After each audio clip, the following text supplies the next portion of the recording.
Welcome. Hi. Hi. Grace, we're going to let a few people get everybody on board. We had a great registration. So thank you to those of you that signed up, both our returning friends, but also our new guests. I know a lot of you are here to hear Grace and hear more about her book and her life and storytelling too. Grace and I were just talking about memoirs in general. At the bottom of your screen, there's a Q&A. If you would like to share perhaps one of your favorite memoirs, or I guess you could also say what you love about Grace's book if you've read it. Great, we have even more people. Welcome. We're going to wait a few minutes to get started while everybody joins. Sure.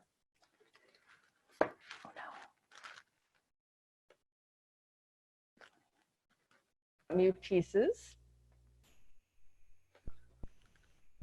And thanks, Grace, for making the time tonight. Oh, yeah. Happy to be here. This is great. Oh, we have some repeat people. Thanks for coming back. Mike and Kubana and Chris. So nice to have you. And welcome our new guests like Kayla and Kristen. So nice to have you. I know we have people local as well as far away, which has been fun. Oh, wow. That's great. For a couple more people. Okay. How'd you spend your day, Grace? You've been on the Zoom all day? No. I took a walk. I wrapped my scarf around my nose and mouth and took a walk today, which was really nice. And I played a little solitaire on my iPad, and I've been getting into word games lately online. So it feels like I'm when I'm playing. I've never played word games before, but I don't know. It feels like reading adjacent to play games with spelling and coming up with words and stuff like that. That's awesome. If any bicyclists are on the call, I just got new clip-on pedals. I switched from another style, and I went out for the first time yesterday. I managed to fall at least a couple times, but there's no traffic in Boston right now, so I was very grateful. Good. That's good. All right, well, we have a great turnout, so why don't we officially get started? Thank you again for those of you that have logged on. My name is Cheryl Hamilton. I'm the creator and director of Suitcase Stories. I know we have some people new to Suitcase Stories who have come to hear, in particular, Grace. Suitcase Stories is a program we launched to explore migration topics, particularly refugee and immigrant experiences, through the art of storytelling. We also find it really important as an opportunity to raise the voices of refugees and immigrants in our community and try to really build inclusive communities. We are a program of the International Institute of New England. We are a 100-year-old organization that assists about 2,500 refugees and immigrants each year. And it's been, as you can imagine, right now, our clients are particularly vulnerable, but we've also been able to help many people remotely. We're doing wellness checks, we're teaching online. So things have continued despite this unique time. I'm so excited about our guest tonight. Grace Talusan is one of our first Suitcase Storytellers. She did a show back in 2017. And then, like other storytellers, she's also recently crafted another story, which she performed most recently at the Somerville Theater in Somerville. And she is also the author of the celebrated memoir, The Body Papers. And make sure you go out and buy it. I had the privilege of taking it with me on a vacation to Maine and really digging into it on an island. So thank you for that. Obviously, it's beautiful and moving, and we're going to talk more about it tonight. So Grace, do you want to introduce yourself in your own words, tell people who you are and what you do during the day? And Well, now I'm doing what everyone else is doing, unless you're, excuse me, an essential worker. But before I was teaching, well, I still am teaching writing. I teach writing at Brandeis University, and so we're continuing to do that through the end of the semester online at this point. And So that's what I do. And then when I'm not teaching, I am writing. And so it's been a little bit hard to get back into writing in the past couple of weeks, but I have some projects, like shorter projects, stories and essays that I'm trying to do right now. So it gives me something to do during the day. But I can tell you that I miss all the places where I write. Like, I like to write in cafes and libraries, and I'll go to different ones all day long. And right now I'm not doing that, so it's a little bit of a bummer, but it's okay. Yeah, Grace and I actually live only a few blocks away from each other. Yes. Right. And I'm with you. I go to all the cafes when I work with storytellers on their pieces, because there's something important about being personal with folks. You and I actually met at a cafe at Starbucks for the first time when you were thinking about your piece. So That's good right. memories. Yes. I also know that obviously your tour has been temporarily interrupted, just like our Suitcase live shows. Tell me, what have those experiences been like for you when you're out talking about your book? Well, I'm really lucky that I can continue to do something, like have events like this online. But I thought, I'm someone who actually likes to stay home a lot and like read and write. So I thought I wouldn't like going on tour, but I do. Like, I love, the thing that I like to do is meet people and connect with people. And for some folks, they've never read um, a book by a person who looks like them or is also Filipino. And so that's been a big deal. And then other people have gone through various experiences that I write about in the book, including, trauma histories, experiences with preventative surgeries and the hereditary breast and ovarian cancer, genetic mutation, not having children. I mean, there's just all these ways that people connect with the stories that I've written. And so I love meeting them. That's been wonderful for me. Like, that's a really nice part is like connecting to people through my writing and then having this other connection happen in the real world and face to face. I got to hear you read from your piece at the Porter Books. And I was actually sitting, I don't know if they were relatives or friends, but I was sitting behind a young man who was Filipino and what appeared to be his grandmother. And she just kept saying how special this was. And that was their conversation as well, that they don't have enough books out there with Filipino writers. So it was so important to hear. Thanks for telling me that. No, it's fun. It's always fun to hear what people are whispering. The same thing happens at Suitcase Stories. After someone like yourself tells a story, it's interesting to hear what resonates with people. I also found, like you just said, your book weaves some people might say completely disparate topics, or so many different directions, but you did that so beautifully. When you conceived of your book, did you imagine, I know it's a memoir about your life, but you could have picked and choose. Did you always imagine it was going to hit all of those topics that you discuss? No, and in the afterword, like the new essay I've written for the paperback edition, I write about that a little bit, and there's like an interview that I do as well. So I never even thought I would publish a memoir. Like, I've never seen, books like memoirs about people like me. And so it didn't even occur to me. Maybe this is the experience people have when they go to a Suitcase Story as well. Like, until you see folks like refugees and immigrants and people of color and their stories literally centered, standing on the stage with a mic, like, it doesn't really occur to you, like, oh, they've been missing actually this whole time in, cultural productions and TV and movies and books, like, until you see them. It's like, and it was the same with me until I saw myself reflected in books like Amy Tan's The Joy Luck Club and Maxine Hong Kingston's The Woman Warrior and other books like that. I didn't even notice that I was absent. So I actually didn't really consider that I was writing a memoir. And so the reason why these pieces cover so many topics is that I wrote them over probably a decade. And I considered myself a fiction writer primarily, and I was writing these essays like for fun, just to distract myself because someone gave me an assignment. So they are all like about different things. But in the end, when I put the book together with the help of like a lot of people, including my editor, Nathan Rostron at Restless Books, we started to see the ways that one piece led to another, and that there was connective tissue between these topics.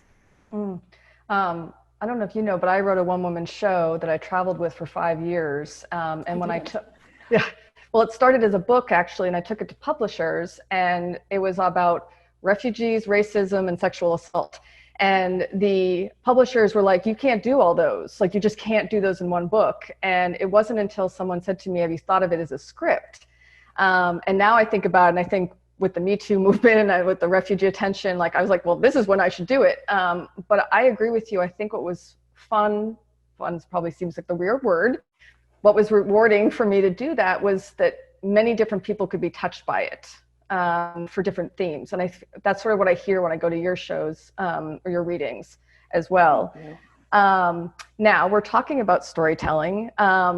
You share both on stage as well as in your book a particular scene. And I know not everybody on this call might have seen your Suitcase Stories. If you haven't, please, it will come in the follow-up email. Can you briefly tell what it's about? Sure. I told a story about family trips I would take in my family's green station wagon. And I talked about that specific image, but as a way to talk about the experience of being undocumented for about a 10-year period when I was a kid. Mm-hmm. And why was that particularly memorable to you? And why was it important for you to show that scene in your memoir and on stage? There is a narrative that we hear all the time about undocumented immigrants, and it is a narrative that's incorrect, mostly. From the very first, one of the very first comments that the current president had was to construct a Mexican person as not only an undocumented immigrant, but also as a criminal. And so there's just these ways that people will tell a story about you. And I thought it was really important to tell a story about me and about, like, here's an example of someone who was undocumented, and it doesn't fit this other narrative I hear. And the current president isn't the only person who's constructed this narrative. I've heard these very negative images about undocumented immigrants for probably my whole life. And it was cognitive dissonance for me, because I realized, like, oh, wait, I'm that, but I don't look like this thing or this image that people are saying about us. And so I felt it was important to be honest and say, well, like, we were undocumented and we were contributing to our community and we did a lot, and we made, we seemed like good immigrants and paid our taxes and started a business, and all these, I thought it was important to speak against that, but in a way that would reach people, which I think is through story. We're reached in speeches and all kinds of ways, but I do think a personal story has a particular kind of persuasion that other sorts of rhetoric doesn't. Absolutely. I love, in your piece, you say early on that you felt as American as everybody else, particularly because your family didn't tell you what was going on with your immigration applications. How often does your immigrant background feel present for you today? Or tell us more about that. Sure. I mean, it actually, it doesn't very, very much, but it does at certain times. And when that happens, it tends to be like a negative and painful experience. I think I write about this in the book, but after the current president was elected, I felt really scared and I felt vulnerable, and I started to carry my US passport with me everywhere I went because I thought I would be targeted. Like, here was an instance where I was reminded again of not looking like what an American looks like, even though by nationality or by citizenship, I am a US citizen. And so I felt vulnerable and felt like I needed to carry proof that I belonged here. And so it happens during times of, national, I guess, crisis. I mean, even now, sometimes, I mean, and rightly so now, but when I do go, I mean, I said earlier that I went and took a walk today, I feel fairly comfortable. I've lived in my neighborhood for, over 5 years at this point, but I know that there's a lot of anti-Asian violence happening right now, and another kind of storytelling that's happening from the top down about who's to blame for this pandemic. And and it's people that look like me. That's who they're saying is to blame. So I need to be careful. And then again, I'm reminded that it doesn't matter that I'm not from China. It just matters what people perceive, and that somebody is putting out a dangerous message out there that it is people that look like me and my family who should be blamed for what's happening. So actually, I got a text today from Umaleni, who I know is one of your favorite stories, which we'll talk about in a moment. But she texted me today because we were supposed to talk about a new suitcase story. And she said, I can't. I'm actually waiting for the police to show up because I'm on the T. And there's just been racial epithets thrown at somebody on the T. And so she's both affected by it as a woman from Zimbabwe and a person of color, but she's also worried about this woman. And so you're right. I mean, particularly right now, this is being affected everybody. So I like what you said. Yeah, I'm sorry. I like what you said about Umaleni because I think it's important for us to stand up for each other and to be allies for each other. And just because like you're not Asian American or whatever, it's like, no, I think we need to, work together no matter what our background is. For those of you listening, we've had over about 200 people tell a story now in the last couple of years. And so another teller that we're talking about, his name is Umaleni. She does a piece about her journey from Zimbabwe to the United States. I know, Umaleni, Grace, it's one of your favorites. Why did her story resonate with you? I loved the way that she told the story. There's a lot of suspense in it, but then there's also a lot of joy. And she breaks out into song. And that was something that I hadn't seen other storytellers do. And I just loved that. Like it was, I mean, like there's that quote about, you remember how someone made you feel, not what they said.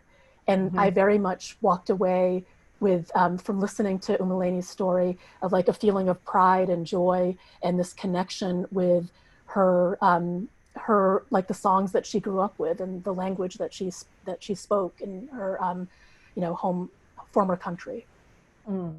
It's interesting when we launched Suitcase Stories, I think particularly given the time around the negative rhetoric aimed at immigrants, there was a lot of perceptions before people went to shows like yours that you performed in where these were going to be all really heavy stories, very victim-centered stories. And so one of the things that's been interesting is people have said to me, there's funny stories.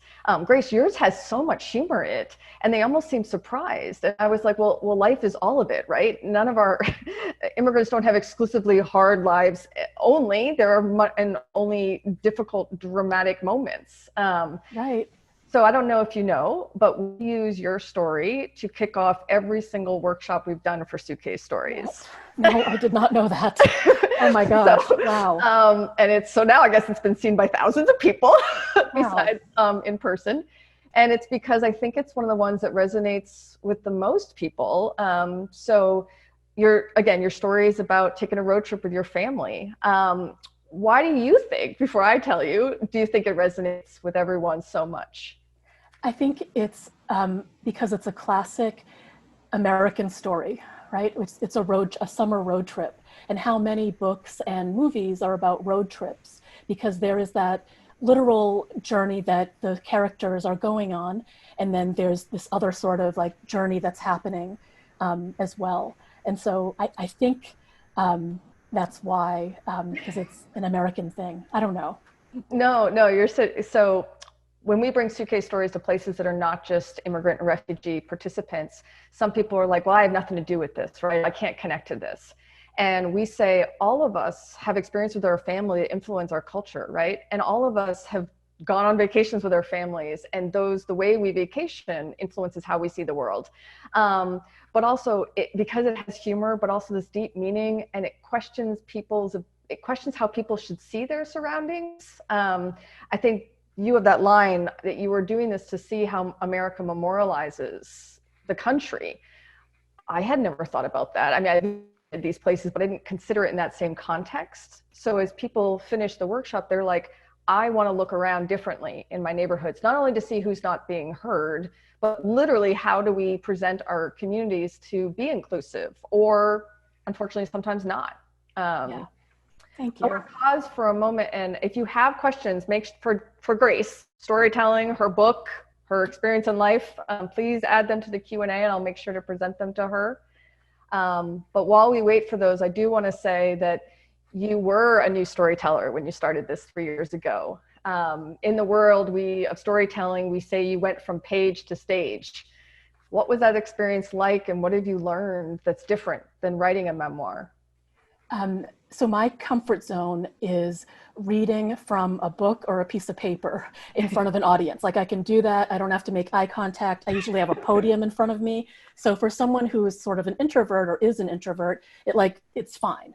But when I had this opportunity to tell the story, I think I was just in a mode of challenging myself. And I think I had probably just read like Shonda Rhimes' My Year of Yes, where like she's encouraging you to say yes to everything, a whole year. And so, I mean, this is the last thing I would ever want to do, honestly, because like, first of all, I'm gonna have to memorize something, I think, and I won't have anything in front of me to cover me. So it was way, way out of my comfort zone, but I met with you and I thought for sure, like, oh, I'll meet with you, but we're definitely not going to do this. And so I think this is how I get myself or trick myself into doing things that I'm scared to do, which is I'll take a little step and then I'll say, okay, like that was okay. I met with you. We talked about a possible story I might write and then perform. And then I think we rehearsed it. I might've talked to you on the phone about it. I definitely rehearsed it a lot in front of people, including my students and friends. And so, I was prepared to do it and I did the work in order to perform it, but it was very much like little by little. But it was an experience that really taught me that we need to change and challenge who we think we are, because I wouldn't have done it. But I'm so glad I did, because it opened up a whole new world, and people. Like I got to know you and I got to know like other folks in the storytelling community. And if I hadn't said yes and just like put my foot in the door a little bit and saw that it was okay to go through that door, then I would like so much richness in my life, I wouldn't have experienced it. Well, obviously, thank you. And I appreciated meeting you as well. I know you are not in the minority in terms of having that anxiety. I just wrote a piece called That Everyone Has a Migration Story. And in it, I say that most people, when I first meet with them, are like, who wants to hear my story? I don't know if I can do this. And now, I don't know if I can do this. I trust people can, because we talk about our lives all the time, right? And it's just structuring it really. And you can't get it wrong. It's not Shakespeare. You're not trying to rehearse something. But what has broken my heart at times are people saying, do you think they want to hear my story? Does it matter? And I say to everyone, I know that, for people who are born in this US, who are white, who have always been told our voices matter, it's much more easy to maybe say that yes. And so I have to say, your voice matters more right now. This is the kind of stories we need. Yeah. So we have a question, 2 questions. One is from Chris. He says, as a teacher, do you find yourself trying to change negative immigrant stereotypes? How does that sort of? Sure. I mean, as a teacher, I'm very aware of the kinds of examples and readings and videos and materials that I put in front of my students. I teach writing, and so I have, it's my choice of what I'm going to bring in. And I very much, every semester, I change my readings up, but I am very intentional about who I choose to read and what I expose my students to.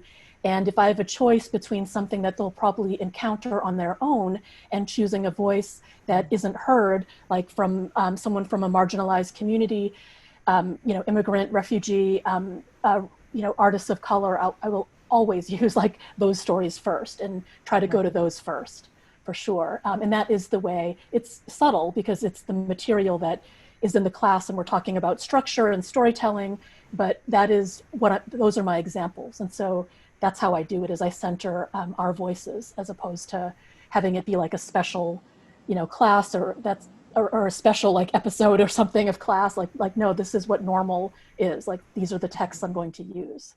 That's great. Ian would like to say, Grace, thank you for being here tonight. I can't wait to read your book a 3rd and a 4th time. It's true. It's definitely one that people should revisit, whether you read it in chunks or the whole thing. I'm interested in where you are artistically after having written such an intimate and personal work. What genres and topics inspire your writing, and what can you look forward to in the future? So let's start with the artistically. Yeah. I mean, I'm still, one of the wonderful things that happened with me publishing the book is that it answered a question artistically for me, which is, will I ever publish a book? And that had been, seriously, but that had been like the question, right, for a long time, that I was trying to figure out, like, how am I going to accomplish this thing that requires other people unless I self-publish? How am I going to do that? What's going to be the thing that I write that gets me through that door? And I wrote a lot of things and tried a lot of ways to publish a book, and it didn't work, and this one did. And so now that I've done this, I'm freed up more. I feel freed up, and I feel more confident to explore, like, whatever I want to explore. And so in terms of, I mean, I still continue to be interested in the same sorts of things, which is point power, frankly, like power and who gets to be heard and who doesn't, and who has power and who doesn't, and why. And so the essays that I've been working on lately, I have been thinking a lot about my marriage and this kind of front row seat I have to anti-Black racism. And like the essays I'm writing, I'm thinking a lot about that. And the Suitcase story that I told in January actually was that too, was this, kind of attention that I'm having to the differences in my life versus my husband. Like, we're so close, and yet because of these structures in our society, our lives are actually pretty different, including, if you probably just heard this the other day, that like the outcomes for Black Americans who come down with COVID-19 are quite different from other populations. And it is because we see like racism, structural racism playing out. So that continues to be an obsession in my nonfiction. And in fiction, I've been working on stories that have to do with like high school and thinking in junior high, and thinking about that time in my life where I think because like my nieces and nephews and nibbling are in that age of their lives, some of them.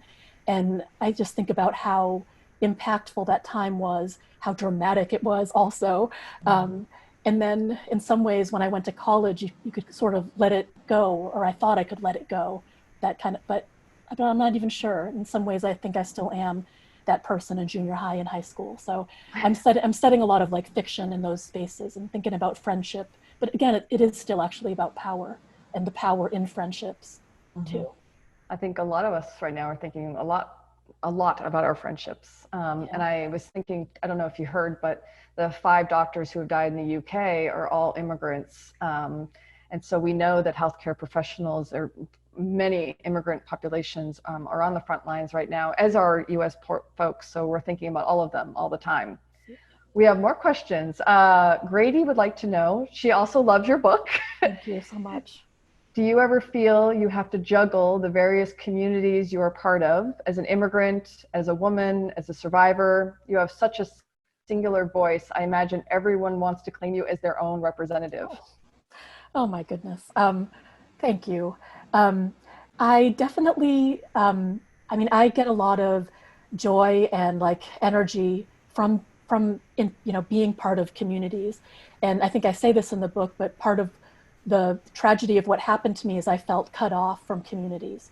And so if anyone will have me, it's like, I'll be there. Like, I'm happy to be a part of different communities that I have like-minded values and stuff with. So happy to do all of that. And I like that, and in some ways the book, because everything is there together in the book, I already feel like I'm not hiding anything. Like, I am all these things all at the same time. I'm part of the BRCA community, as well as the sexual assault survivor community, as well as undocumented immigrant. I mean, there's just all these communities I do feel like I can connect with, and that makes me happy that I'm not, and the writing community and artist community and storytelling. Like, there's all these ways that I feel connected because I told the truth, as opposed to hiding parts of my life and parts of who I am because I was so afraid of being abandoned, which is why I kept things secret for a while. Like, I mean, I even just like a lot of the things in the book, people who I'm close to are like, oh, I didn't know that you went through that, or I didn't know that this meant that to you because you didn't talk about it. And I'm like, yeah, because I could only write about it. I think until the book was published, I think I was afraid that I wouldn't be a part of communities anymore if people really knew who I was. But now I know that, of course, that's not true. If you can be vulnerable and reveal who you are in the right kinds of spaces, then there's this, opportunity for closeness, actually, and for people to connect with you as opposed to reject you. I hear you. A lot of people, I mean, obviously I've been telling stories now for 10 years, and some very personal ones publicly. And even my relatives sometimes are like, how can you do this? Like, I'm such a private person. And all I can say is that I've never had an experience that made me regret doing it.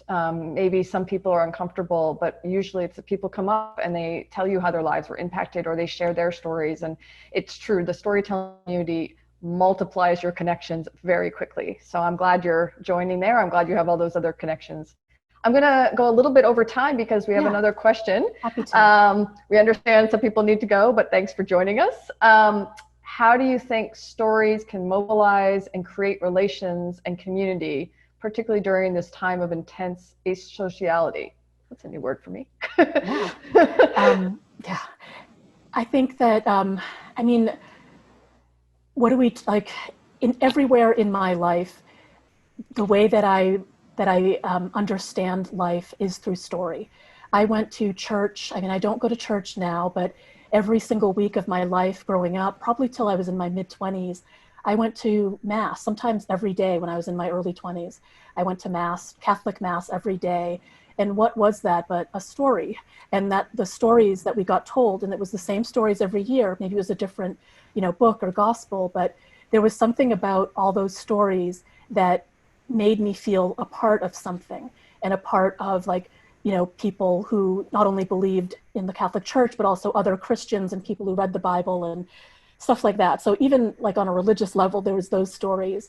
But I think there's like these national stories that we all are a part of, and that maybe sometimes people tell us who we are, but then we can try to wrest the storytelling away from them and say, like, no, we're actually this. Like, look at the evidence that we are not like what you say, and actually we're coming together and we're being generous, and we're not just taking stuff for ourselves, but we're trying to, change the narrative about being selfish or clannish or whatever it is that people put on us.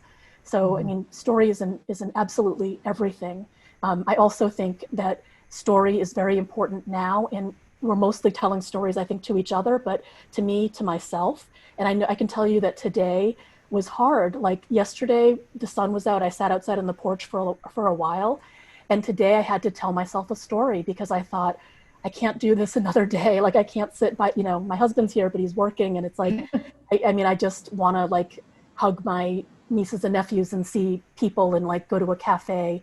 And then I had to tell myself another story, which is, you know what, like, people are going out every single day and they're, like, selling groceries and they're cleaning up hospitals and they're, like, intubating people, and other people are sick, and you need to calm down and, like, tell yourself a different story.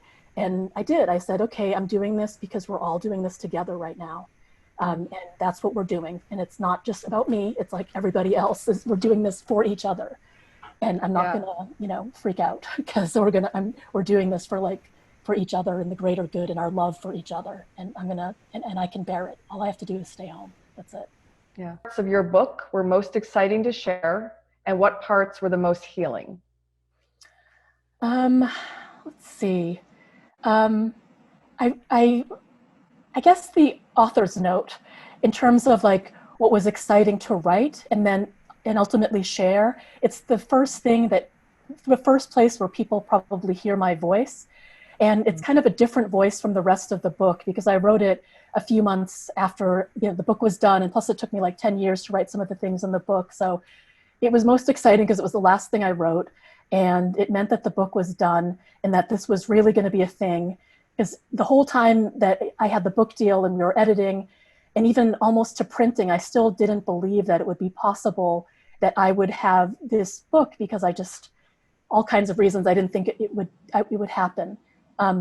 So it was really exciting. And I think in terms of healing, two things. One, my acknowledgements. I know they're so long, but it was very important for me to thank people who, made it happen.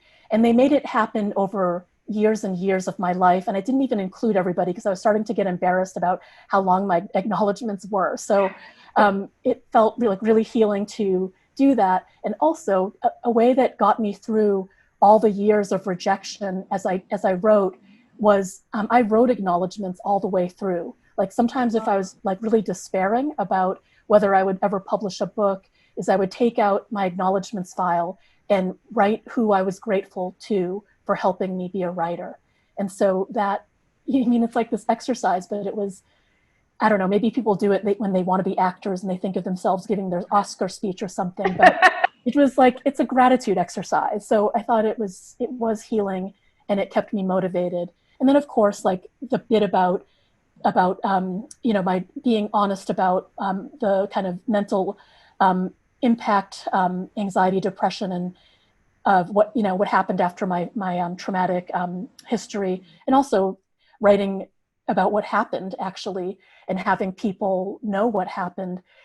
Someone in my writing group said, we know that something happened to you, but you're not actually letting us in the room, and you're not telling us what happened, and we think it's important that we know what happened. And I thought about it for a while, and I was like, no, I don't want to tell people.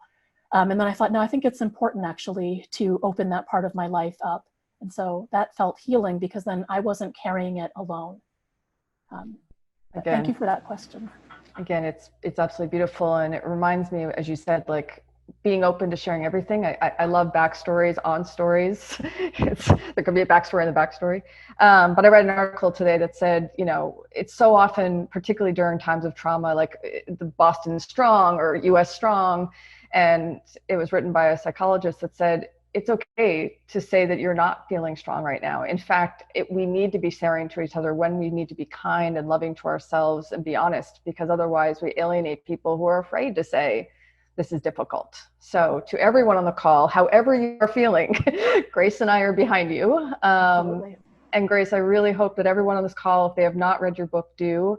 I also hope that they watch your story. We'll make sure you have that for everyone to see. Actually, now stories. And just really, what did it mean to participate in Suitcase for you? Oh, I mean, I think I might have said this before, but it's all of you are working to center our voices visually. I mean, like by sound. I mean, there's all these ways that we are standing in the center of a stage, and that image always gets me, of seeing us, like refugees and immigrants and folks of color, like getting to stand in the middle of a stage, and everybody is looking and listening to our stories, and we're in the center as opposed to the margin. And that's been very important to me. I think about it and think about how important that activity is, and trying to get more of us to participate in this activity, even if we don't think of ourselves as storytellers, or that we're not important enough to tell a story. Like, no, try it. Like there's something like really transformative about taking the space for yourself, and for us too. It's not just for you, but actually we're right there with you, even though you don't see us on stage with you. Thanks, Grace. That's actually a nice call to action. So people participating, here's some ways you could help. One, we need to get those voices out there. So if you love Grace's story, which you will, or anybody's, please share them. I mean, right now people are home, great time to watch a story or listen. Also, if you would like to tell a story, you're always looking for new people. And as Grace said, even if it terrifies you, embrace the yes. You can write us and just have a conversation virtually, because we are coaching people right now, because we have many opportunities once we leave, but also online to share the stories. We also have a community called Suitcase Stories Circle, where you can subscribe and get access to additional resources, activities to do at home. We're going to be adding things all the time. But mostly, thanks for joining us. We're going to be having these every Wednesday at 8 p.m. And so come back. We have new voices every time. And mostly, thank you to Grace. And thank you for all of you for taking some time with us this evening. We'll talk to you next time. Thank you. So nice to be here. Thank you. Good night.